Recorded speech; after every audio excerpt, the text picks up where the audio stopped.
या ठिकाणी अजित गांधी नावाचे जे व्यापारी आहेत, अजित गांधीची स्वतःच्या मालकीच्या जागेवरती एक दिवस ताबा टाकायचा आणि ते जागा हडपायचा, यांची केस चालू आहे.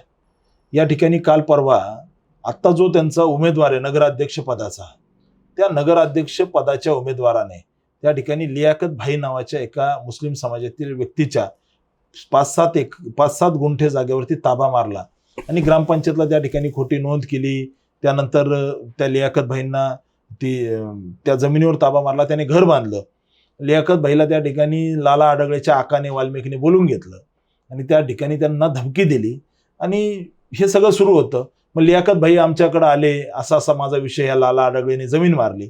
मग लियाकत भाईचं मी भाषणामध्ये ज्यावेळेस बोललो त्यावेळेस लियाकत भाईंना सुद्धा दम देण्यात आले. मग तुम्ही बोला. मग लियाकत भाईंनी आज व्हिडिओ टाकला दम दिल्यानंतर.